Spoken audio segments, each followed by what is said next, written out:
Hey, how's it going, guys? Jack and Maddie with the Toaster Bros, and today we're going to be checking out the AMD RX 5500 XT. We've been going through all the AMD 5000 series GPUs, and well, we're ended up at the 5500 XT, the budget offering that was made to compete with the 1650 Super when NVIDIA released it a few years ago. How well does it hold up in 2022? We're about to find out, but first, a word from today's sponsor. Today's video is brought to you by Hbada, a global ergonomic furniture brand. Hbada is committed to providing professional, healthy, and comfortable office and home furniture solutions to all individuals. Today we are looking at the E301 ergonomic chair. The E301 is a high-density breathable nylon mesh and aluminum desk chair with built-in footrest and lumbar support. My favorite part about this chair is the 3D lumbar support. It has an adaptive 10-degree rotation that adjusted perfectly to my sitting posture while providing peak ergonomics. It's perfect for correcting my bad sitting habits and relieving my fatigue during long gaming sessions. When it comes to relaxing, this chair can lean back to an angle of 115 degrees, which is great for when I'm casually gaming or watching movies.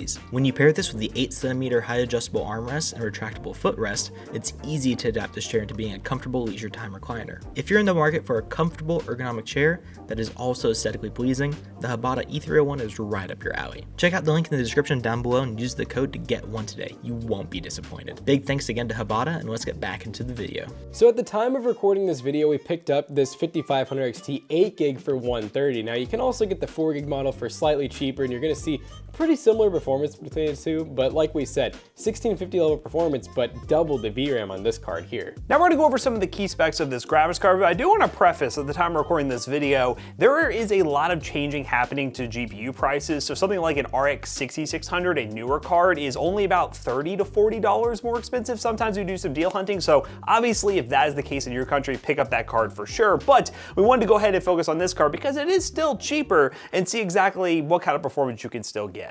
Now this Navi 14 card comes with 1,408 cores and 8 gigs of VRAM, GDDR6 VRAM to be specific, and this card is a 7nm GPU, and it came with a launch price of $169. It is PCI Gen 4 x 8, so you do have more bandwidth than some of these other cards that are Gen 4 x 4, and it is a very close comparison to something like an RX 580. I remember when this thing came out, we were like, it's not much better than an RX 580, and at the time, RX 580s were a decent price used, and we actually used this card over at PC Bros for a while, and it was a very awesome card that we did like for a while, but they kind of disappeared. But now that the used market is picking up a little bit, we've been finding them at good prices. So our test bench is, well, very deep cool oriented. We have a very nice 5600G 6-core 12 thread that is cooled by a liquid cooler. A little bit unnecessary, but our friends over at Deep Cool were nice enough to send it over to us. So 240mm of liquid cooling. We know we're not going to be overheating and thermal throttling. We have 2 sticks of Accelerate PNY 3600 MHz RAM, 16 gigs total, so 2x8. We have a Team Group NVMe SSD that is a 1TB drive for plenty of game storage. For the motherboard, we have an Asus TUF B550M.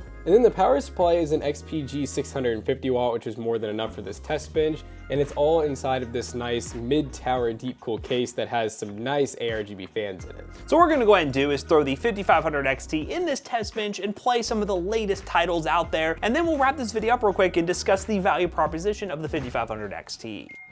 Alright guys, now that we have the AMD RX 5500 XT on the test bench, let's go ahead and dive into some games. Now the games we decided to test are as follows: Cyberpunk, Forza Horizon 5, Shadow of the Tomb Raider, the new Call of Duty Modern Warfare 2, and Fortnite. Now first up in Cyberpunk, using the built-in benchmark 1080p medium settings, we got an average of 62 FPS. Now I think the beauty of this card having 8 gigs of VRAM, well, with the model we buy, they do sell a 4GB version, so do keep that in mind. You are going to be able to play the latest AAA titles at good settings, 1080p, and get a 60 plus FPS average. The 4 gigs of VRAM might hold you back in Cyberpunk, so if you are looking in between the 4GB and 8GB, I would lean 8GB just for the quote-unquote longevity of the card, because a lot of games are taking advantage of more than 4 gigs of VRAM, and getting 62 FPS is still pretty awesome in a game like Cyberpunk on medium settings. You have some wiggle room to drop it down the low if you want to get over 60.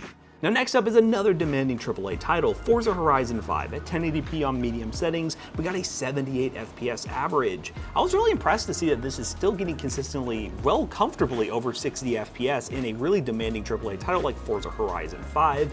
We are going to be doing a build guide with this card, and we really were debating on what CPU we should do with this. We are going between something like the i3 12100 or 10100, or you could go AMD with the Ryzen 5 5500, a card that is going well below $100 right now and is a pretty good buy. So we might actually go that route. So let us know down below what you think of what you would pair with this GPU, but I think Ryzen is probably a good option considering, well, AMD and AMD. Now next up is Shadow of the Tomb Raider 1080p medium settings, another demanding AAA title, albeit it's a little bit older than the others we have tested, and we got an 81 FPS average. Really awesome performance here. It was very solid, really can't complain too much. One thing too about these cards is they are still relatively newer, so you're gonna have pretty solid driver support for a card that you're only paying $130 for. Compare that to something like an RX 580 or 480, and those cards are a bit older, so the driver support is probably gonna be much more limited than this card, so that is something to keep in mind. But really, the performance of this card is very similar to like a 588 gig. It really isn't much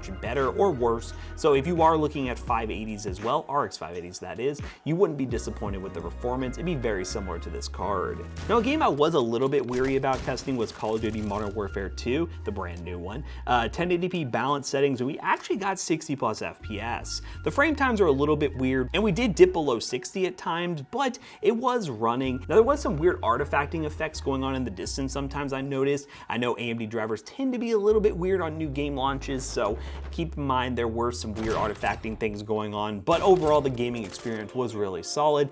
Again, I wouldn't pay $130 and expect to get 100 plus FPS in a game like Modern Warfare 2, but we are getting 60 plus, and the fact that this game comes with the technology like FSR, you can actually see a performance increase because of that. If it didn't come with it, you probably would have struggled to get 60 FPS. So it's cool to see these newer games coming out with upscaling technology, not only to make 4K gaming very achievable, but make it so these budget cards can have some new life in them.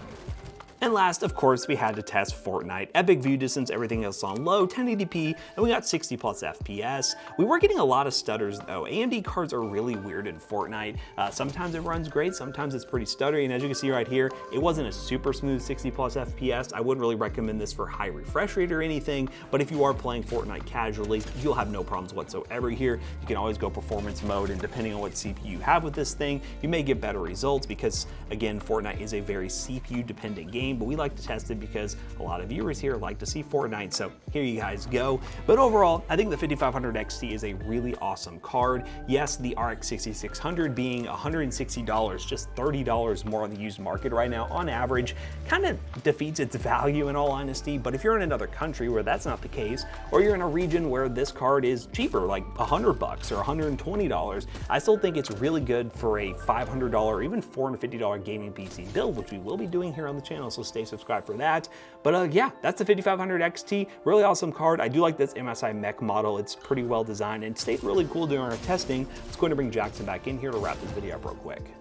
So we just got done testing some of the latest and greatest and also some of the older esports titles, and as you can see, this card definitely does it all. It's similar to the 1650 in the sense that if you're okay with going lower settings, you can play AAA titles and get 60 plus FPS, but if you're a 4K absolute high setting chaser, then obviously this isn't the card for you. Go for that 4090 that just came out, but you're spending a lot less money on this card. 130 bucks in the used market is not a bad deal for this card, but watch out for 6600s because if you can get one for a close price, then that's a no-brainer. Yeah, so newer card, obviously better, and especially when it's a newer generation that has that much more performance, you definitely want to consider that. But I have noticed this card is pretty popular in other countries. There's a lot of people who've commented, test the 5500 XT, it's pretty popular here. So you know what? There you go. If you get it for $130 or less, you really can't complain too much, especially if you have a really tight budget you want to stick to. So if you want to do some deal hunting for 5500 XTs, link in the description down below will be affiliate link and will help us out. It'll do a eBay generic search, so you can just dive around on eBay and see some of the listings that are out there, but $130 or less is a good asking price to look for. So as always, we hope you guys enjoyed today's video. If you did, check out our other two YouTube channels and also our twitch.tv/toastybros, and do not forget to like, comment, and subscribe. And we'll see you guys in the next one. Goodbye. So we'll actually be using this graphics card right here in a build guide, so future Toasty Bros video, make sure you're subbed, but also it'll be sold at PCBros.tech for a really good price. PCBros.tech, we sell gaming PCs, we sell gaming laptops, and we even sell retro stuff in stores. So if you want to come to our store, you should definitely take a look at that. And if you use code ToastyBros2 on checkout, you'll save 2%, and also stay tuned for those holiday discounts that are rolling out. See you guys later. Goodbye. Peace out.